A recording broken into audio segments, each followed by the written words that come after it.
Create a cinematic, ultra-realistic YouTube thumbnail based on the story titled, Dalawang Magkaibigang Natutong Mag-alaga ng Kalapati.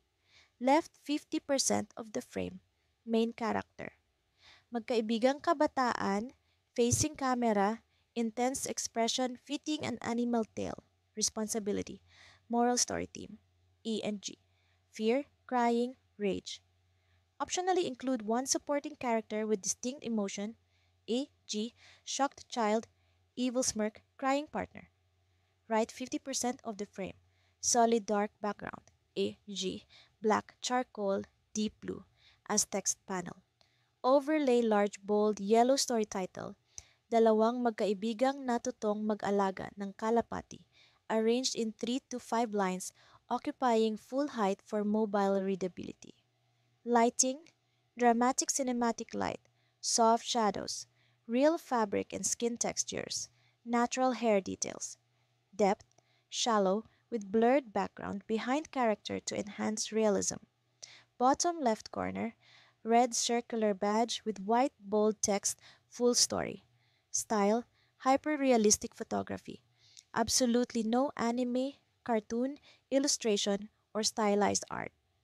Ang pangalan ko ay Miguel at ito ang kwento ng hindi ko makakalimutang tag-init sa aming maliit na baryo. Noon, ang buhay ay simple. Walang magagarang teknolohiya, walang masyadong gulo. Ako at ang matalik kong kaibigang si Arnel ay laging magkasama, naghahanap ng mga bagong bagay na mapaglilibangan. Pero hindi namin alam na ang isang desisyon sa simpleng araw na iyon ay magdadala sa amin sa isang misteryong babago sa lahat.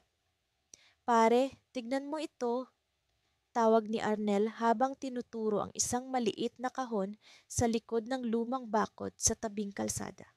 Agad akong lumapit, dala ng kuryosidad. Sa loob ng kahon ay may nakasilip na puting balahibo. Isang kalapati, tahimik na nakahiga, tila sugatan. Kalapati, sugatan yata, bulong ko. Nagkatinginan kami ni Arnel. Hindi na kami nagkailangan ng salita. Pareho kaming nagdesisyong dalhin ito sa aming tagong tambayan sa likod ng bahay ni na Lola. Habang inaalagaan namin ng ibon, unti-unti naming natutunan ang kalikasan nito. Kailangan natin siyang bigyan ng tubig araw-araw, sabi ko. At siguro lagyan ng tela ang pinagpapahingahan niya para hindi siya lamigin, dagdag ni Arnel. Ang simpleng gawain ng pag-aalaga ng kalapati ay naging bahagi ng aming araw-araw na buhay. Ngunit sa paglipas ng mga araw, may napansin kaming kakaiba sa kalapati. Sa tuwing dadalawin namin ito, tila laging may iniipit itong maliit na papel sa ilalim ng kanyang pakpak. Sa una, inakala naming ito'y dumi lamang o mga iniipong damo. Ngunit nang minsang alisin ni Arnel ang isa sa mga papel, may nakita kaming nakasulat na maliliit na letra. Anong ibig sabihin nito, Miguel? Tanong niya, nalalaki ang mga mata. Binasa ko ang nakasulat. Isang simpleng pangungusap na, ingatan niyo ako. Ako ang susi. Biglang bumigat ang paligid. Ang simpleng araw ng tag-init ay napalitan ng kakaibang kaba. Susi? Susi saan? Tanong ko, ngunit walang sagot na dumating. Ang kalapati, tahimik pa rin sa kanyang lugar, ngunit tila mas misteryoso na ngayon kaysa dati. Sa sumunod na araw, nagdesisyon kaming bantayan ang kalapati ng mas mabuti. Baka may kakaibang nangyayari sa gabi, sabi ni Arnel habang naghahanda ng maliit na flashlight.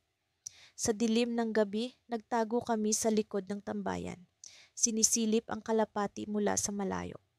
Sa kalagitnaan ng gabi, isang tunog ang pumukaw sa aming atensyon. Isang mahinang paghuni, parang tawag mula sa ibang kalapati. Tumayo ang balahibo ko nang makita kong may dumating pang isa pang kalapati sa tabi ng pinagpapahingahan ng sugatang ibon. Dala nito ang isa pang maliit na papel sa kanyang tuka at iniwan ito sa tabi ng sugatang kalapati bago agad na lumipad palayo. Anong nangyayari dito? Bulong ni Arnel, halatang kinikilabutan. Agad naming kinuha ang papel at binasa ang nakasulat. Ang lihim ay nasa ilalim ng lupa. Nagkatinginan kami ni Arnel at sa pagkakataong iyon, alam naming hindi na ito basta simpleng responsibilidad ng pag-aalaga ng hayop. May mas malaki pang bagay na nakataya, ngunit hindi namin alam kung ano ang naghihintay sa amin. Ang tanong ko lang, handa ba kaming malaman ang sagot? Noong una, tila isang simpleng hamon lang ang pag-aalaga ng kalapati. Araw-araw, sinusundo ko si Rina sa kanilang bahay, dala ang maliit na timba na may pagkain para sa mga kalapati. Magkasabay naming nililinis ang kulungan, pinapakain ang mga ibon, at tinitiyak na malinis ang tubig nila. Sa tuwing tumutuka ang mga kalapati sa kamay namin, tila musika sa amin ang tunog ng kanilang paghapit sa mga butil. Pareho kaming natutuwa, lalo na't unti-unti na naming natututunan ang tamang paraan ng pag-aalaga. Ngunit hindi lahat ay kasing gaan ng inaasahan. Isang umaga, habang papunta ako sa bahay ni Rina, napansin kong tila may kakaiba sa kanyang kilos. Hindi siya sumalubong sa akin na tulad ng dati. At nang pumasok ako sa kanilang bakuran, narinig ko ang mahinang pag-iyak mula sa likod ng kanilang bahay. Agad akong lumapit, kinabahan, at doon ko siya nakita. Nakaluhod sa harap ng kulungan, nanginginig ang balikat. Rina, anong nangyari? Tanong ko, habang dahan-dahang lumapit. Tumuro siya sa loob ng kulungan. Isang kalapati ang nakahiga, hindi gumagalaw. May bahagyang dugo sa gilid ng pakpak nito at napansin kong tila napinsala ito ng malubha. Hindi ko alam kung paano nangyari. Kaninang umaga nakita ko na lang siyang ganito, sagot ni Rina. Nanginginig ang boses. Ginawa ko naman ang lahat, binigyan ko ng pagkain, nilinis ko ang kulungan. Pero, bakit ganito? Tahimik kong pinagmasdan ang kalapati. Alam kong wala na akong magagawa para sa kanya, ngunit higit pa sa sakit ng pagkawala ng isang alaga, naramdaman ko ang bigat ng pananagutan. Ito ang unang beses na naramdaman naming magkaibigan ang totoong hamon ng pagiging responsable. Rina, sabi ko, pilit na pinapalakas ang loob niya. Hindi natin kasalanan ito. Minsan may mga bagay na hindi natin kontrolado, pero kailangan nating magpatuloy. May iba pang kalapati na umaasa sa atin. Tumango si Rina, ngunit nanatiling mabigat ang kanyang loob. Sa araw na iyon, mas tahimik ang kilos namin. Hindi na kami nagkuwentuhan habang nag-aalaga.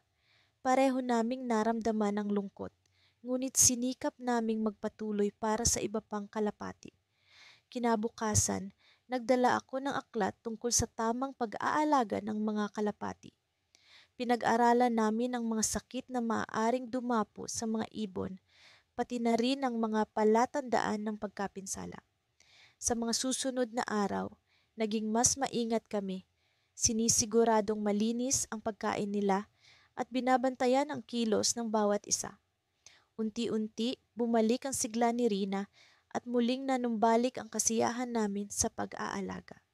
Isang hapon, habang inaayos namin ang kulungan, napansin namin ang isang kakaibang kalapati na pilit pumapasok sa loob.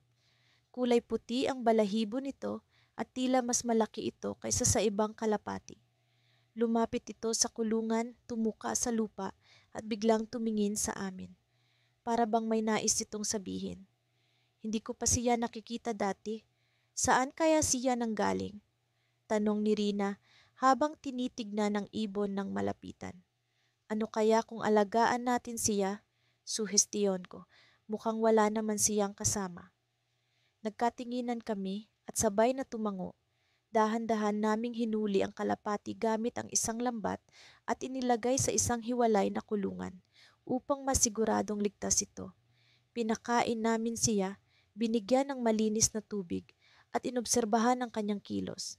Tila sanay ito sa tao, hindi ito natatakot sa amin at madalas pang sumunod kapag kami ay gumagalaw. Mabilis naming napansin na iba ang kalapati na ito. Hindi lang dahil sa kanyang laki o kulay, kundi dahil tila may matalino itong kilos. Madalas itong tumutuka sa mga bagay na hindi pagkain. Ang lambat, ang kahoy sa kulungan, at minsan ang aming mga kamay. Para bang may gusto itong ipahiwatig, ngunit hindi namin maintindihan. Isang gabi, habang nasa bahay ako, nakatanggap ako ng tawag mula kay Rina. "Maya, pumunta ka rito. Dali!" Ang boses niya ay puno ng takot at pagkabahala.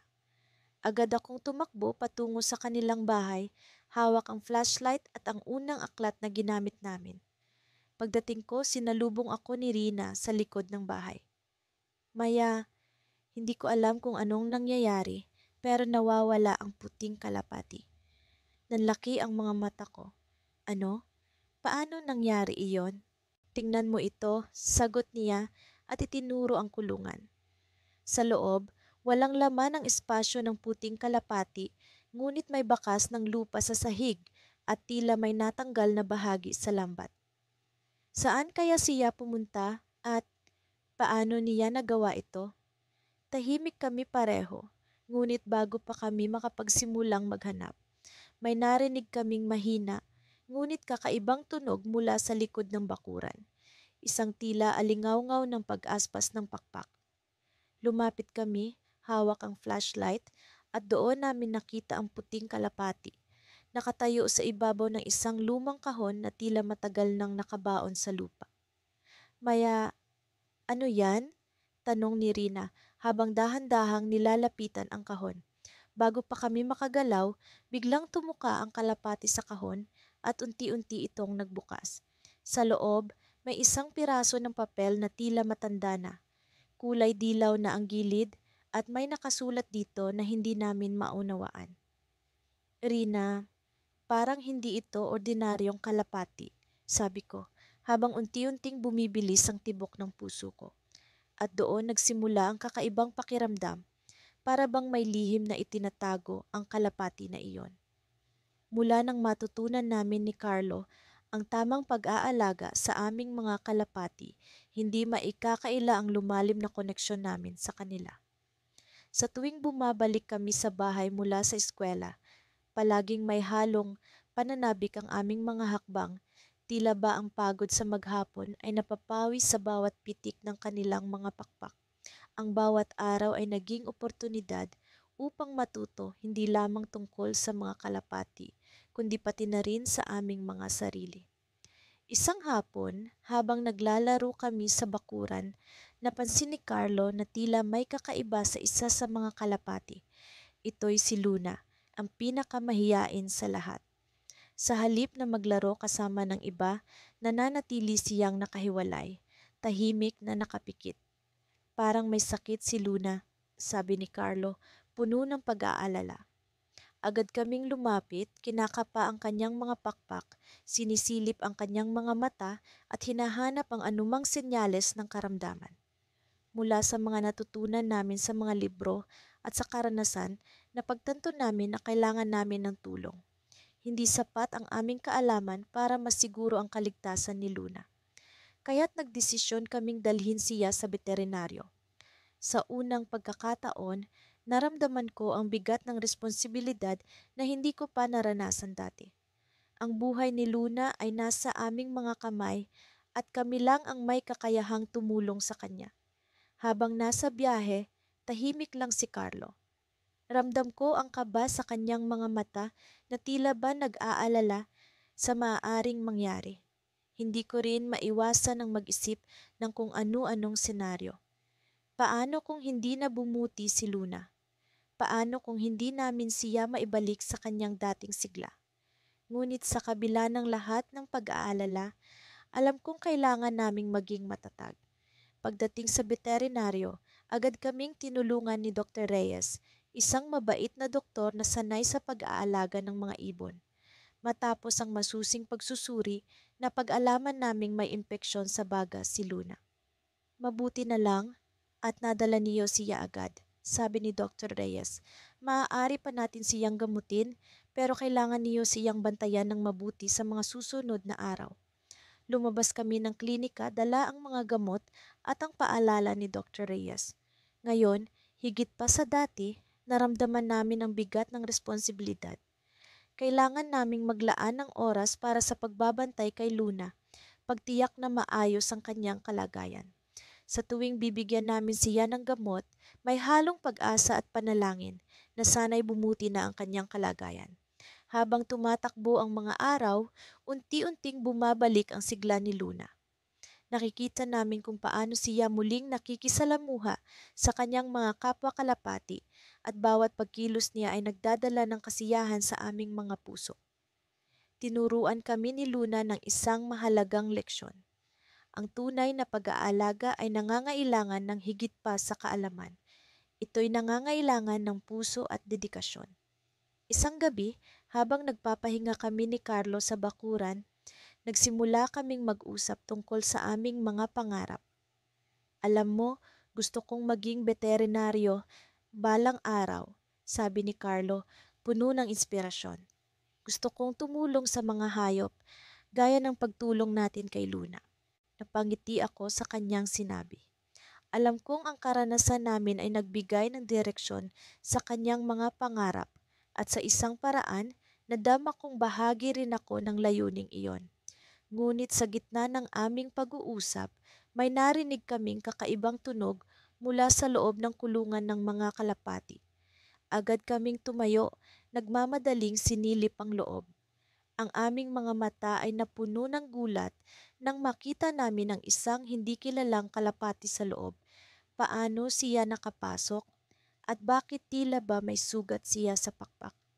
Sa kabila ng aming pagkalito, alam naming may kailangan kaming gawin. Kailangan naming tulungan ang bagong kalapati gaya ng ginawa namin kay Luna. Ngunit sa kabila ng aming determinasyon, may bumabagabag sa aming isipan. Sino ang kalapating ito at bakit tila ba may dala siyang lihim na hindi namin alam? Ang mga tanong na ito ay nanatiling bumabagabag sa amin habang patuloy naming inaasikaso ang sugatang kalapati. Sa paglipas ng mga oras, isang bagong paglalakbay ang nagbukas sa amin, puno ng misteryo at pag-asam sa mga susunod na mangyayari. Ang aming responsibilidad ay lumawak, hindi lamang sa pagbibigay ng pansamantalang tulong, kundi pati na rin sa pag-unawa sa kung ano ang tunay na nangyari sa bagong kalapati. Sa kabila ng aming takot at pag-aalala, alam namin na ito'y bahagi ng aming paglalakbay. Ang kanyang presensya ay nagdala ng bagong hamon. At sa aming puso, alam namin na ito'y simula ng isang kwento na higit pa sa aming inaasahan. Sa araw na iyon, habang si Benyo at ako ay naglilinis ng kulungan ng mga kalapati, napansin namin ang kakaibang asal ng isa sa kanila. Si Puti, ang pinakamaputi at pinakamahinahon naming kalapati, ay tila balisa. Palipad-lipad siya sa loob ng kulungan na parang may hinahanap. Sa tuwing lalapit kami sa kanya, mabilis siyang lumilipad palayo, kasabay ng mahinang kurok-kurok na tunog. Hindi namin mawari kung ano ang nangyayari pero hindi ko maiwasang makaramdam ng kaba. Pare, parang may mali kay Puti. Ang likot niya ngayon parang hindi siya mapakali. Sabi ko kay Benjo habang pinagmamasdan namin ang kalapati. Baka gutom lang, sagot niya, sabay abot ng isang dakot ng butil. Subukan mong pakainin. Inabot ko ang pagkain kay Puti. Pero imbis na kumain, tumingin siya sa akin ng matagal na parang may ipinapahiwatig. Ang mga mata niya na karaniwang kalmado ay parang puno ng takot. Sa puntong iyon, naisip kong baka may mas malalim na dahilan kung bakit siya ganoon. Pagkatapos naming linisin ang kulungan, naisip ni Benjo na maglibot-libot sa kakahuyan sa likod ng bahay nila. Noon pa man, gusto naming tuklasin ang lugar na iyon, pero lagi kaming pinipigilan ng mga magulang ni Benjo. Lagi nilang sinasabi na may bagay doon na dapat naming iwasan, pero hindi nila kailanman ipinaliwanag kung ano yon. Pare, tara na, hindi naman tayo makikita ni na mama. Saglit lang, promise, pangungumbinsi ni Benjo. Hindi ko alam kung bakit, pero sa pagkakataong iyon, pumayag ako. Siguro dahil sa curious din ako, o baka gusto ko lang talaga ng bagong adventure. Kinuha namin ang mga kalapati naming paborito, si Puti at si Bugaw, at dahan-dahan kaming pumasok sa kakahuyan. Ang lugar ay tahimik at mistulang mahiwaga. Ang mga sanga ng puno ay nagkukrus-krus sa itaas na parang bumubuo ng isang natural na bubong. Ang lupa ay basa at amoy lupa, at sa tuwing may hakbang kami, naririnig ang pagkaluskos ng mga tuyong dahon. Sa kabila ng lahat, ang mga kalapati namin ay tila masaya. Lumipad-lipad sina puti at bughaw na parang tuwang-tuwa sa bagong tanawin. Habang nilalakbay namin ang kakahuyan, bigla naming nakita ang isang lumang kubo. Halos natatakpan ito ng mga baging at lumot, pero kitang-kita ang hugis nito. Para itong bahay na matagal nang iniwan, pero may kakaibang aura na parang may nakatira pa rin. Tumigil kami sa harap ng kubo, parehong hindi makapagsalita. Pare, tingnan mo yon, bulong ni Benho, sabay turo sa isang maliit na pintuan sa gilid ng kubo. May marka ng kamay doon, kulay pula, at ang hugis ay tila gawa ng isang bata. Nakaramdam ako ng kilabot sa tanawin. Sigurado ka bang gusto mong pumasok diyan? Tanong ko, pilit na iniinda ang kaba sa dibdib ko. Wala namang mawawala. Tara, saglit lang. Hindi ko alam kung paano niya nasabi iyon, pero bago pa ako makapagsalita, nauna na si Benjo sa loob ng kubo. Wala akong magawa kundi sundan siya. Sa loob ng kubo ay mas madilim kaysa sa labas. Ang sahig nito ay gawa sa kahoy pero may mga butas na, kaya't kailangan naming mag-ingat. Sa gitna ng silid, may isang lumang mesa na puno ng alikabok. Sa ibabaw nito ay may isang kahon, maliit, kahoy, at mukhang antigong-antigo na. Pare, tingnan mo ito, sabi ni Benjo habang dinadampot ang kahon. Buksan mo na, sagot ko, kahit ang puso ko ay tumitibok ng mabilis.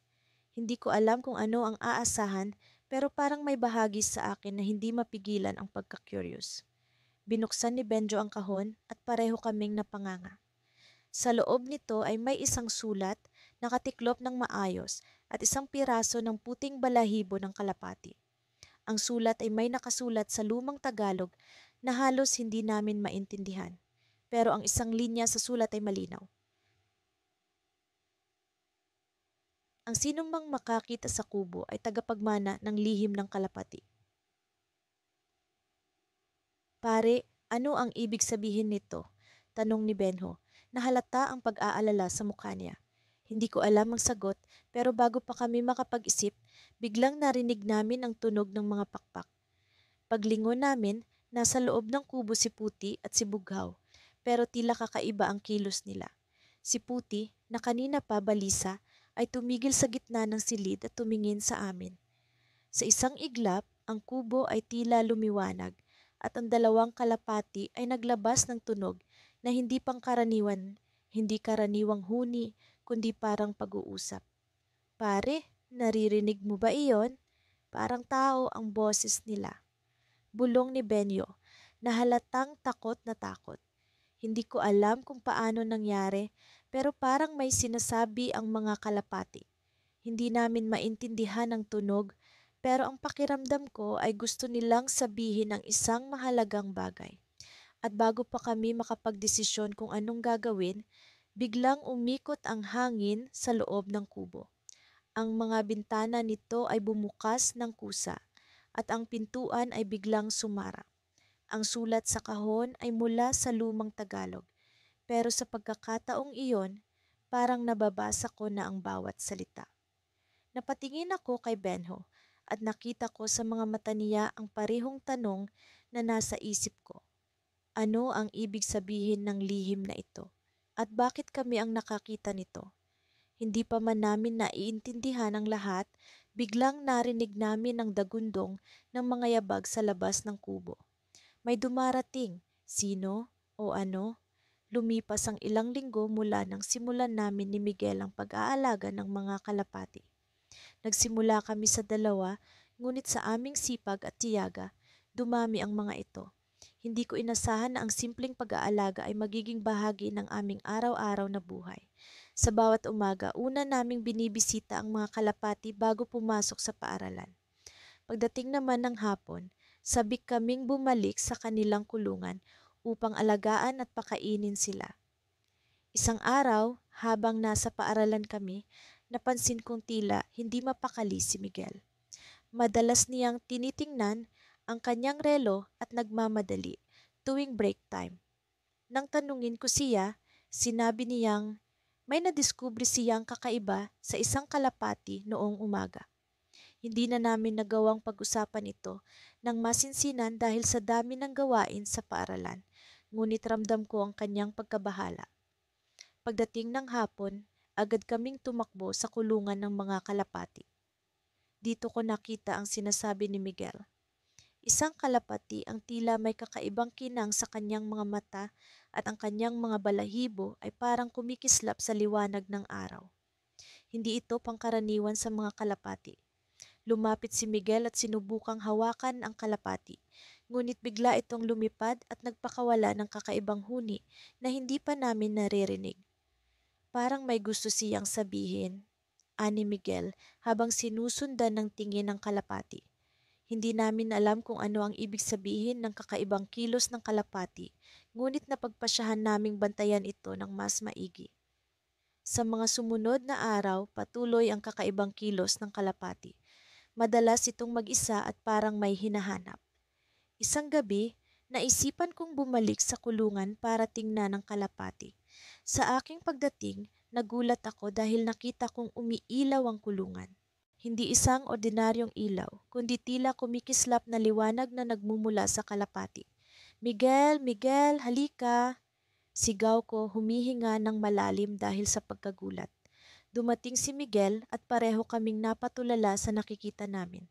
Ang kalapati ay tila nagbabago ng anyo, at ang kanyang mga mata ay parang bintana sa isang bagong mundo. Sa sandaling iyon, naintindihan namin na hindi ordinaryong kalapati ito. Isa itong mahiwagang nilalang na may lihim na misyon. Gabriel, ano kaya ang ibig sabihin nito? Tanong ni Miguel, hawak ang aking braso sa kaba. Sa aming pag-uusap, biglang nagbukas ang pinto ng kulungan. Hindi ito dahil sa hangin o sa mga kalapati, kundi tila may puwersang nagbukas dito.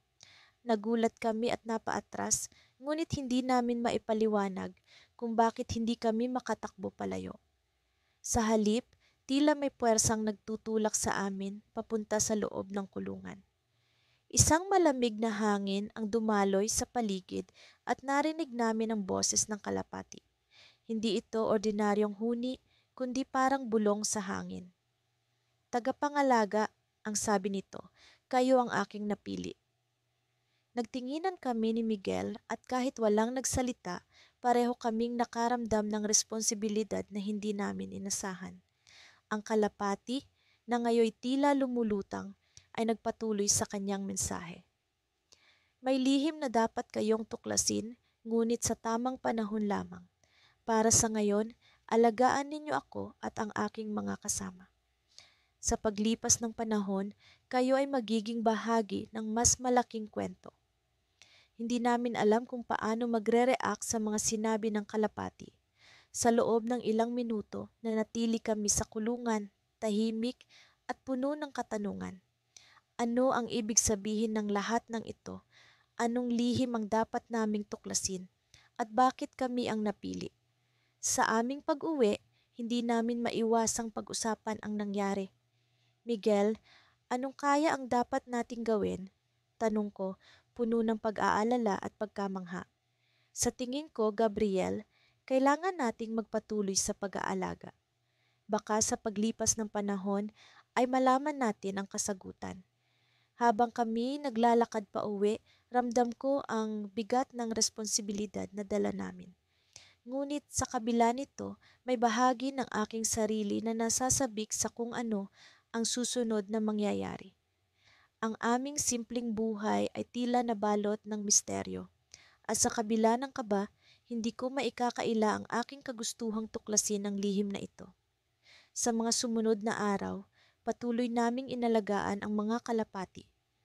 Ngunit ang misteryo ng mahiwagang kalapati ay nanatili sa aming isipan.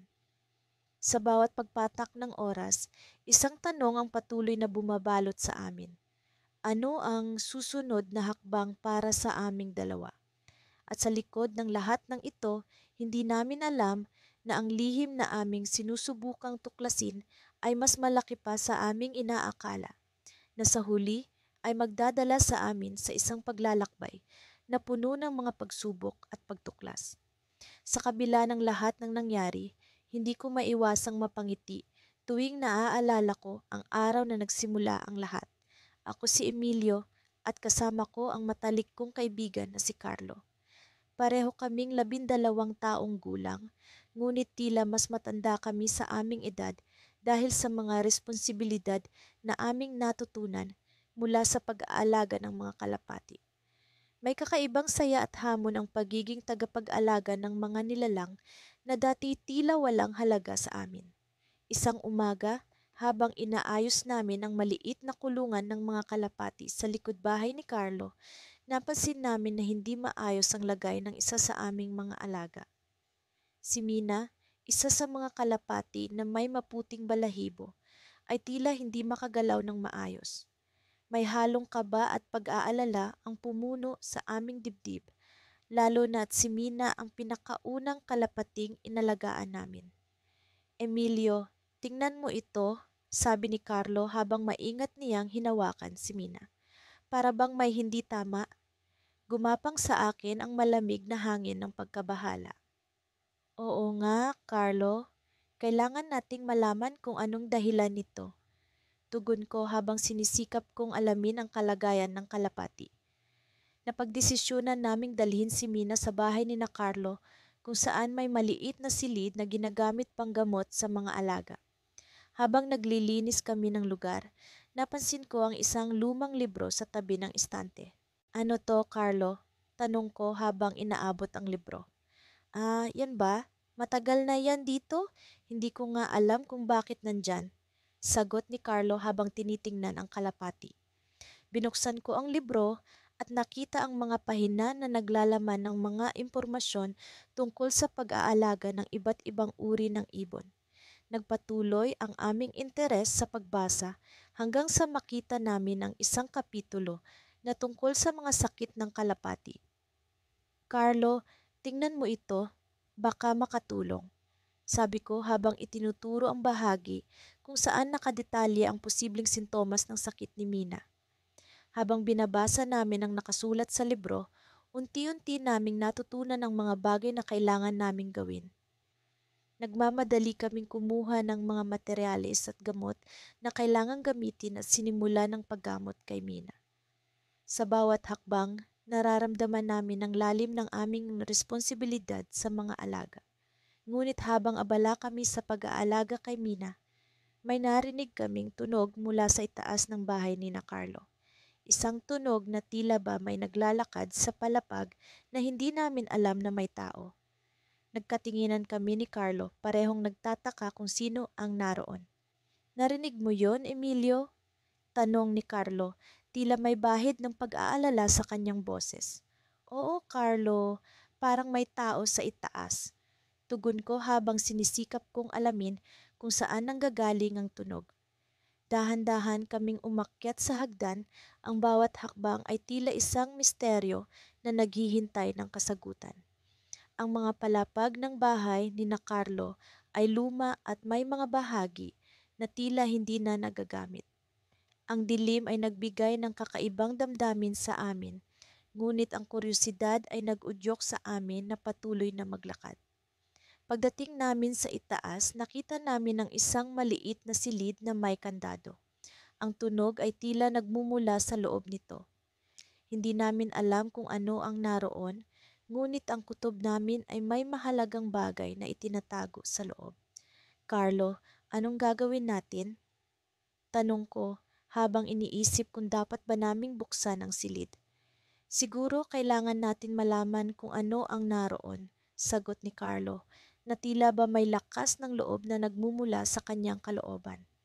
Habang nagsisimula na kaming maghahanap ng paraan para buksan ang silid, naramdaman namin ang malamig na hangin na umihip sa paligid. Parang may kakaibang presensya na naroon, at ang tunog na kanina ay dinig na dinig ay biglang nawala. Ang katahimikan ay nagbigay ng mas matinding kaba sa amin. Ngunit bago pa man namin mabuksan ang silid, narinig namin ang isang pamilyar na boses mula sa ibaba. "Mga bata, anong ginagawa ninyo diyan?" Boses ng ina ni Carlo na tila ba may halong pag-aalala. Agad kaming bumaba at hindi namin alam kung paano ipapaliwanag ang aming ginawa. Ngunit sa likod ng aming isipan, ang silid sa itaas ay patuloy na nag-iwan ng misteryo. Ano kaya ang nasa loob nito? Bakit may tunog na nagmumula roon? At paano ito konektado sa aming mga kalapati? Ang mga tanong na ito ay nag-iwan ng cliffhanger sa aming mga puso at alam naming hindi ito matatapos hanggang hindi namin natutuklasan ang lihim na nasa likod ng kandado. Sa kabila ng responsibilidad at pagmamahal namin sa mga kalapati, ang misteryo ng palapag ay patuloy na bumabalot sa aming isipan, naghihintay na mabuksan at matuklasan. Matapos ang ilang buwan ng pag-aalaga ng mga kalapati, maraming bagay ang natutunan ni na Ben at ako. Nakilala na namin ang bawat isa sa aming mga alaga. Naiintindihan namin ang kanilang mga ugali, kung paano sila pakainin, at kung paano alagaan ang kanilang mga pugad. Sa bawat araw na lumilipas, lalong tumitibay ang aming pagkakaibigan at ang aming pag-unawa sa responsibilidad.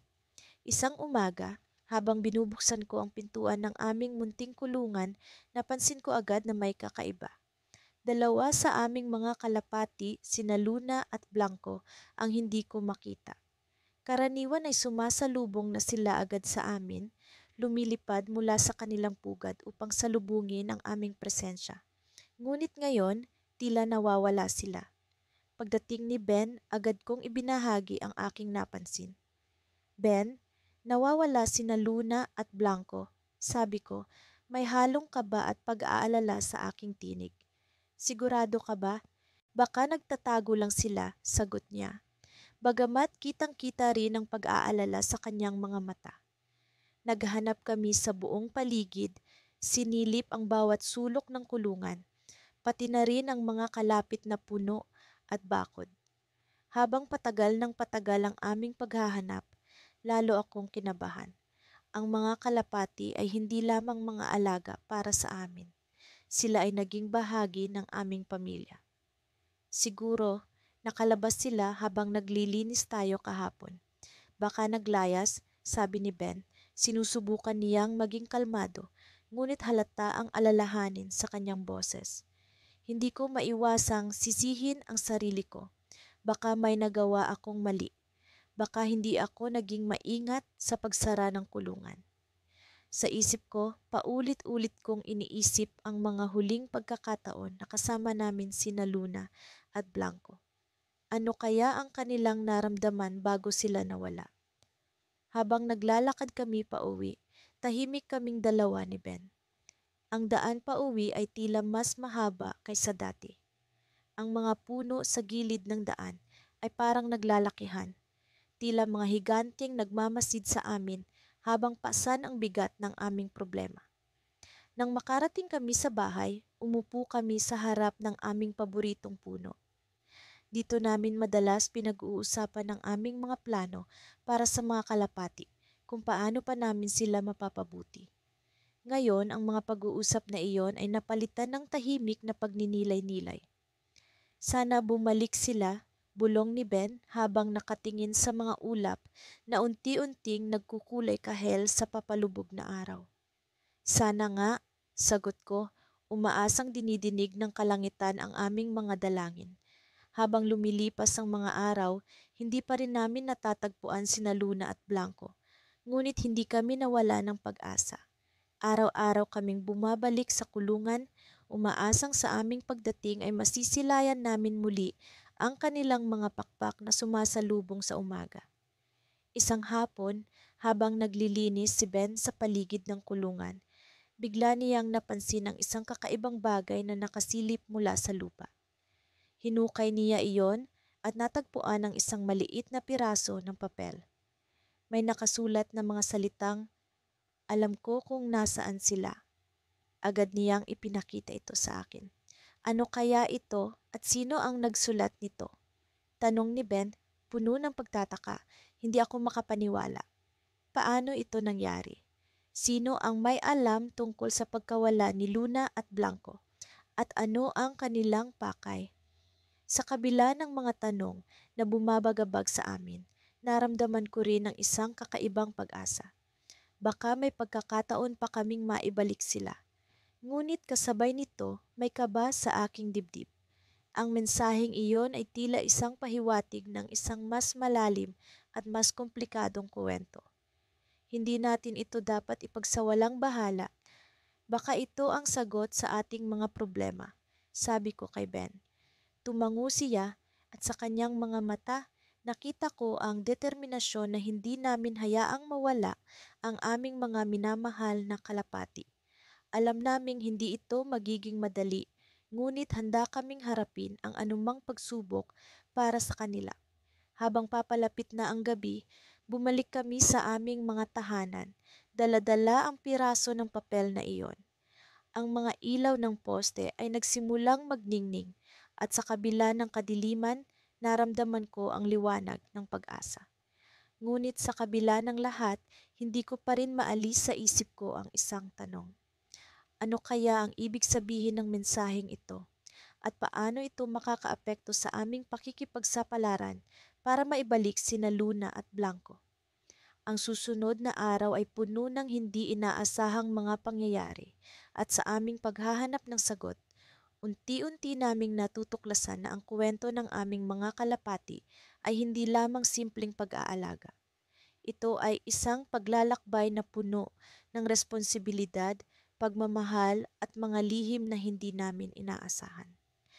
Nang magising ako kinabukasan, naramdaman kong may kakaibang tahimik sa paligid.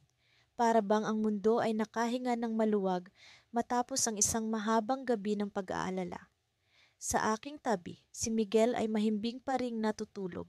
Ang kanyang mukha ay payapa, tila nananaginip ng magagandang bagay. Naalala ko ang mga nangyari kahapon, ang aming pag-asikaso sa mga kalapati, kung paano kami natutong maging responsable sa kanilang pangangailangan at ang aming mga pagkakamaling unti-unting naitatama. Bumangon ako at dahan-dahang lumabas ng kwarto. Naglalakad patungo sa likod bahay kung saan naroon ang mga kalapati. Ang hangin ay sariwa at ang araw ay banayad, tila may pangako ng isang magandang umaga.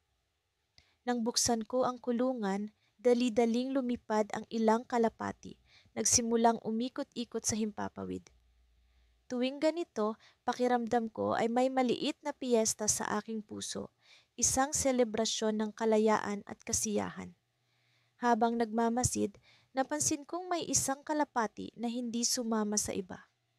Nanatili ito sa loob ng kulungan, tahimik at tila may iniinda. Lumapit ako upang tingnan ito ng mas malapit.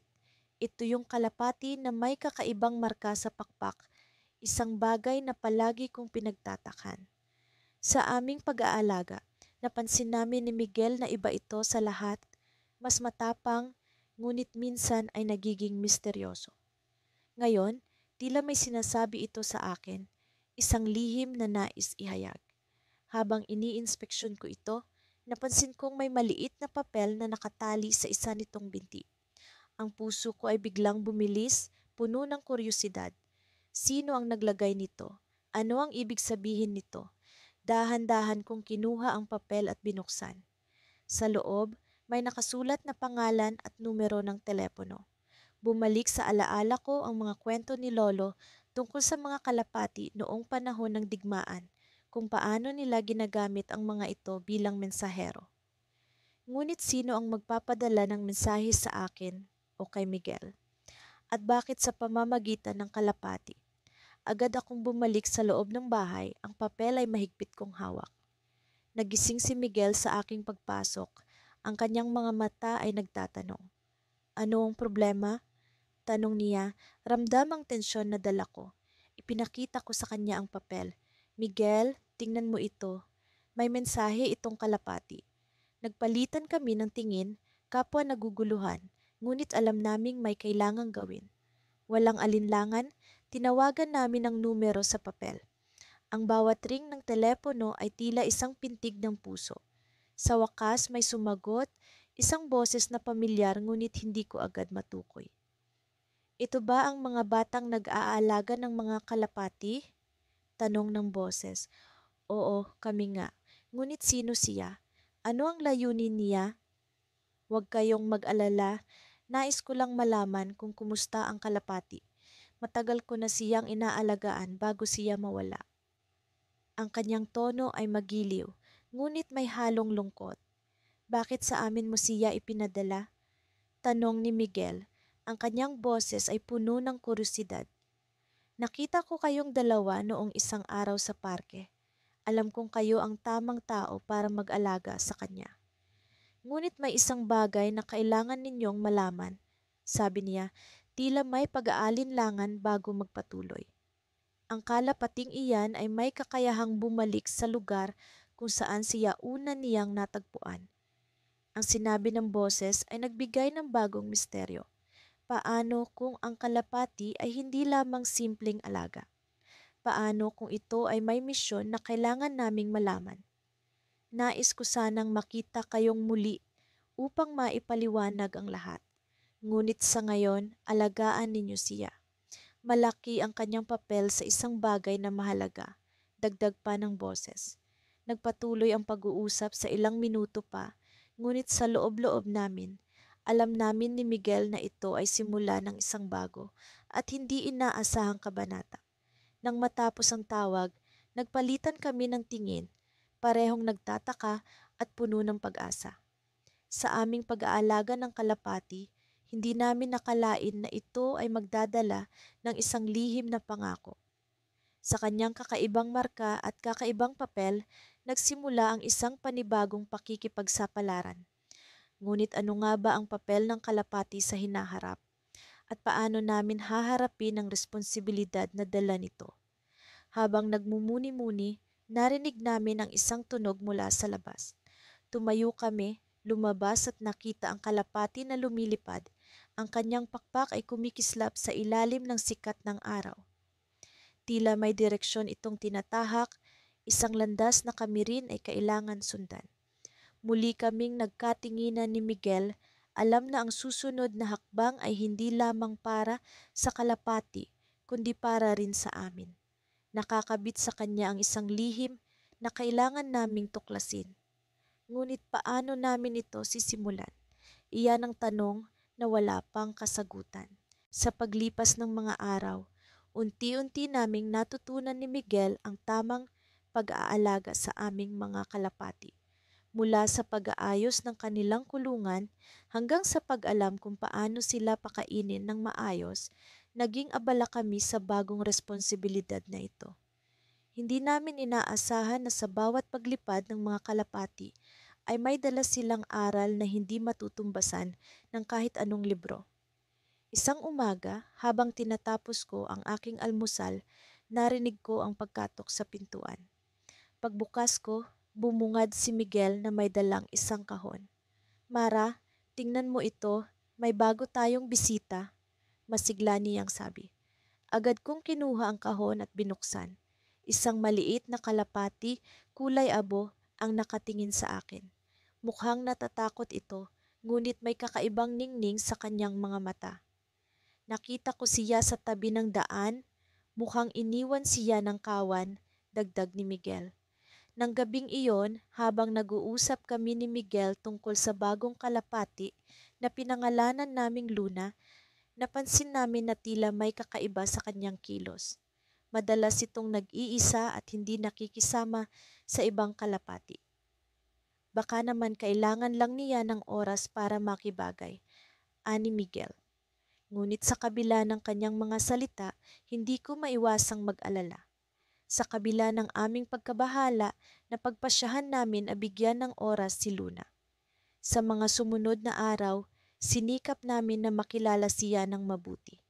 Tinuruan namin siyang lumipad kasama ang ibang kalapati, ngunit mas madalas na siya'y bumabalik sa kulungan bago pa man makalayo. Isang hapon, habang pinapakain namin ang mga kalapati, biglang lumipad si Luna papalayo. Nagulat kami sa bilis ng kanyang paglipad at sa isang iglap nawala na siya sa aming paningin. Mara, Kailangan natin siyang hanapin, sigaw ni Miguel, puno ng pag-aalala. Hindi kami nag-aksaya ng oras at agad na sinimula ng paghahanap kay Luna. Sinuyod namin ang mga puok na madalas naming puntahan, tinatawag ang kanyang pangalan, ngunit ni anino niya ay hindi namin nakita. Habang naglalakad kami sa kakahuyan, napansin ko ang isang piraso ng papel na nakasabit sa isang sanga ng puno. Miguel, tingnan mo ito, sabi ko habang inaabot ang papel. Isa itong lumang larawan ng isang kalapati, may nakasulat na pangalan sa likod. Luna. Hindi ko maipaliwanag ang kaba na naramdaman ko. Paano naging posible ito? Sino ang naglagay nito dito? Napatingin kami ni Miguel sa isa't isa, parehong litong-lito sa mga pangyayari. Naisip namin na baka may ibang nagmamay-ari kay Luna bago namin siya natagpuan. Ngunit sino at bakit? Habang bumabalik kami sa aming tahanan, hindi namin mapigilan ng hindi mag-isip. Sino ang nagmamay-ari kay Luna? Bakit siya iniwan? At paano namin siya muling matatagpuan? Sa puso ko, nararamdaman ko na may mas malalim pang kwento sa likod ng kalapating ito. Kinabukasan, habang nag-aayos kami ng kulungan para sa ibang kalapati, isang matandang lalaki ang lumapit sa amin. Pasensya na, mga bata, nakita ko kayong nag-aalaga ng mga kalapati. Baka sakaling matulungan ko kayo, sabi niya. Sa likod ng kanyang mga mata, nakita ko ang lungkot at pag-asa. Agad kong naisip si Luna. Sinasabi mo bang may alam ka tungkol sa kalapating nawawala? Tanong ni Miguel. Oo, matagal ko nang hinahanap si Luna. Isa siya sa mga alaga ko mula pa sa kabataan ko. Siya ang huling kalapati na naiwan sa akin matapos ang malakas na bagyo noong 1 taon. Paliwanag ng matanda. Hindi ko alam kung paano siya napunta sa inyo, pero umaasa akong matulungan niyo akong maibalik siya. Hindi namin alam ang isasagot. Sa isang banda, natutuwa kami na may nagmamay-ari pala kay Luna, ngunit sa kabila nito, paano namin siya maibabalik kung hindi pa namin siya natatagpuan? Sinabi namin sa matanda ang lahat ng nalalaman namin at nagpasya kaming magtulungan upang hanapin si Luna. Nagsimula kaming magplano para sa muling paghahanap. Sa tulong ng matanda, nalaman namin ang mga paboritong lugar ni Luna at ang kanyang mga nakagawian.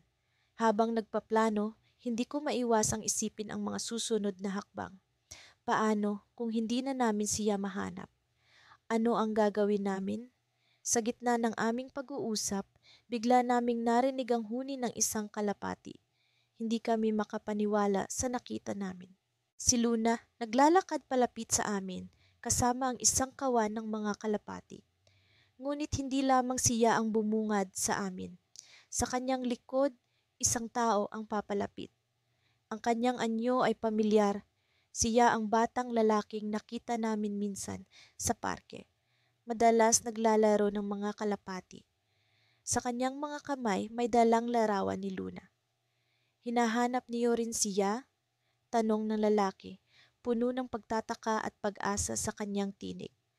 At doon, sa gitna ng lahat, napagtanto ko na ang kwento ni Luna ay hindi lamang tungkol sa kanya, kundi tungkol sa aming lahat. Sa likod ng bawat paglipad, may kwento ng paghahanap, ng pagtuklas, at ng pag-asa na hindi namin inaasahan. Ngunit sa mga sandaling iyon, alam kong hindi pa tapos ang aming kwento. Sa halip, nagsisimula pa lamang ito, puno ng misteryo at mga tanong na naghihintay ng sagot.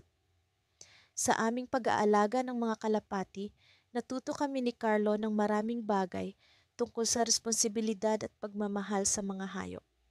Sa bawat umaga, ginugugol namin ang oras sa paglinis ng kanilang kulungan, pagpapakain at pagmamasid sa kanilang pagkilos. Ang mga kalapati ay naging bahagi ng aming araw-araw na buhay at unti-unti naming natutunan ang kanilang mga ugali. Isang umaga, habang kami naglalakad patungo sa kulungan, napansin kong tila may kakaibang ingay na nagmumula sa loob. Carlo, narinig mo ba yon? Tanong ko na may bahagyang kaba sa aking boses. Oo, parang may ibang hayop sa loob, Sagot ni Carlo habang binubuksan ang pinto ng kulungan.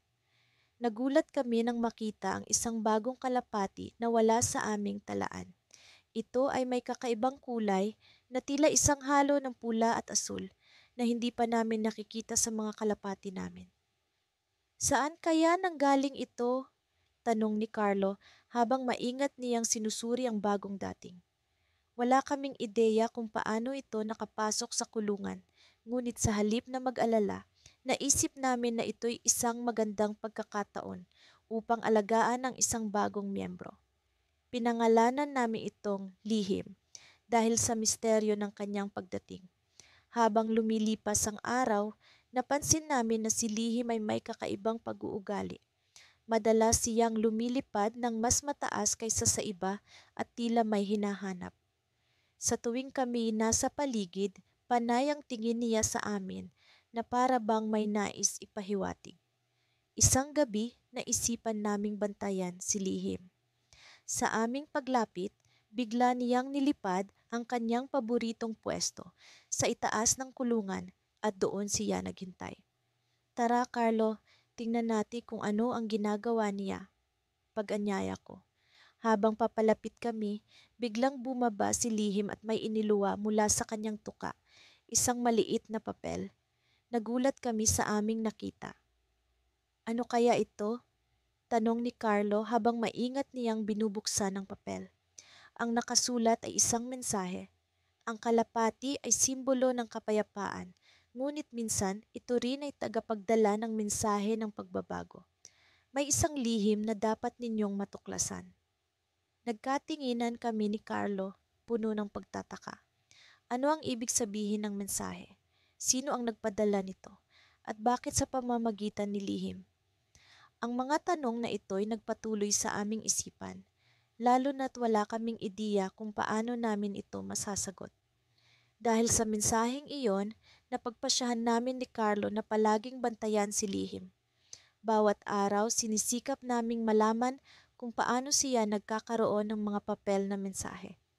Ngunit sa kabila ng aming pagsubaybay, wala kaming makitang kakaiba sa kanyang mga kilos maliban sa kanyang paglipad tuwing gabi. Isang hapon, habang kami nagpapahinga sa ilalim ng puno, napansin kong tila may kakaibang kilos ang ibang mga kalapati. Sila'y nagtipon-tipon sa paligid ni Lihim na para bang may mahalagang bagay na nagaganap. Carlo, tingnan mo yan, parang may pulong sila, wika ko, sabay turo sa direksyon ng mga kalapati. Nagpasya kaming lumapit at doon namin nakita ang isang bagong papel sa tabi ni Lihim. Agad namin itong kinuha at binasa. Sa pagkakataong ito, ang mensahe ay mas malinaw. Ang inyong pakikipagsapalaran ay magsisimula sa pagsapit ng dilim. Sundan si lihim at matutuklasan ninyo ang katotohanan. Ang aming mga puso'y napuno ng kaba at pananabik. Ano kaya ang mangyayari sa pagsapit ng dilim? At ano ang katotohanan na aming matutuklasan? Sa gitna ng aming pag-iisip, biglang umihip ang malakas na hangin na tila ba nagdadala ng mas malaking misteryo. Sa pagdating ng gabi, nagpasya kaming sundan si lihim sa kanyang paglipad. Ang direksyon na kanyang tinahak ay patungo sa gilid ng aming bayan, kung saan matatagpuan ang isang lumang bahay na matagal nang abandonado. Carlo, ang bahay na iyon, matagal na itong misteryo sa atin, hindi ba? Tanong ko habang kami patuloy na naglalakad. Nang kami makarating sa harap ng lumang bahay, tumigil si lihim sa isang bukas na bintana. Agad kaming pumasok, puno ng takot ngunit determinado. Sa loob, isang matandang lalaki ang naroon, nakaupo at tila nag-aabang. Matagal ko na kayong hinihintay, wika ng matandang lalaki habang kami naguguluhan. Ako ang nagpadala ng mga mensahe at may lihim akong dapat ibahagi sa inyo. Sa sandaling iyon, napagtanto namin na ang aming simpleng pag-aalaga ng kalapati ay nagdala sa amin sa isang mas malaking pakikipagsapalaran, isang pagsubok na puno ng mga lihim at hindi inaasahang mga pangyayari. Sa aming harapan, Ang matandang lalaki ay may hawak na isang lumang libro at sa paglapit namin, binuksan niya ito upang ipakita ang mga nakatala, mga kwento ng mga kalapati na tagapagdala ng mga mensahe ng kapayapaan at pagbabago sa buong mundo. Ngunit bago pa man namin lubos na maunawaan ang lahat, isang malakas na tunog ang biglang narinig mula sa labas at ang lupa ay tila umuga. Ano ang mangyayari sa amin? Ano ang lihim na nakatago sa lumang bahay na ito? Sa gitna ng lahat ng ito, ang aming kwento ay nagsimula pa lamang. Sa susunod na bahagi, matutuklasan ang tunay na kahulugan ng mga mensahe at ang papel ng magkaibigan sa mas malaking misyon. Nagising ako ng maaga sa araw na iyon, mas maaga kaysa sa karaniwan. Ang sikat ng araw ay pumapasok sa siwang ng bintana. Banayad na nilalaro ang mga anino sa sahig ng silid. Naramdaman kong may kakaibang saya sa umagang ito, parang may nagbabadyang pagbabago. Isang bagay na hindi ko pa alam, pero tila masyadong mahalaga upang ipagwalang bahala. Katulad ng dati, nagmamadali akong gumayak upang makipagkita kay Kaloy sa likod bahay. Doon, sa likod ng aming mga tahanan, natutunan namin ang responsibilidad ng pag-aalaga ng kalapati. Sa bawat araw na lumilipas, lalong lumalalim ang aming pagkakaibigan at ang aming malasakit sa mga kalapati. Sila ang naging sentro ng aming mga araw, ang dahilan kung bakit kami nagtutulungan at natututo sa isa't isa. Pagdating ko sa likod bahay, naroon na si Kaloy, abala sa pagpapakain sa aming mga alaga. Magandang umaga, Kael, bati niya habang nakangiti. Mukhang excited ka ngayon ah. Oo nga, ewan ko ba, sagot ko. Parang may kakaiba sa araw na ito. Tumango siya, tila nag-iisip. May plano akong subukan ng bagong feed mix na ito. Sabi ni Mang Berting, mas masustansya raw ito. Si Mang Berting ay ang veterano sa pag-aalaga ng kalapati sa aming lugar. Maraming beses na kaming tinulungan nito. Ibinabahagi ang kanyang mga kaalaman at sikreto sa tamang pag-aalaga. Kami ni Kaloy ay palaging nakikinig sa kanya, hinahangaan ang kanyang husay sa larangan. Habang kami ay abala sa aming gawain, napansin kong may isa sa mga kalapati ang tila hindi masigla. Ito ay si Luningning, ang pinakamaliit at pinakamasayahin sa kanilang lahat. Kaloy, tingnan mo si Luningning. Mukhang hindi siya maayos. Agad naming nilapitan si Luningning, maingat na tinitingnan ang kanyang kalagayan. Napansin ko ang kanyang pakpak na tila nanlalambot. Ang kanyang mga mata na minsang puno ng kasiglahan ay ngayoy tila may pangungulila. Kael, sa tingin mo ba ay may sakit siya? Tanong ni Kaloy, may alalahanin sa kanyang tinig. Hindi ko alam ang isasagot. Sa mga ganitong pagkakataon, palaging nasusubok ang aming kakayahan, ang aming dedikasyon sa pag-aalaga. Ang responsibilidad na ito ay hindi basta-basta. Ito ay nangangailangan ng pusong bukas sa pag-unawa at pagkalinga. Subukan natin siyang dalhin kay Mang Berting. Sabi ko, umaasa na may solusyon si Mang Berting para sa aming munting kalapati. Nagmamadali kaming naglakad patungo sa bahay ni Mang Berting. Si Luningning ay maingat kong hawak sa aking palad. Sa daan, hindi ko maalis sa isip ang mga posibilidad. Ano kaya ang mangyayari kung hindi namin siya maagapan?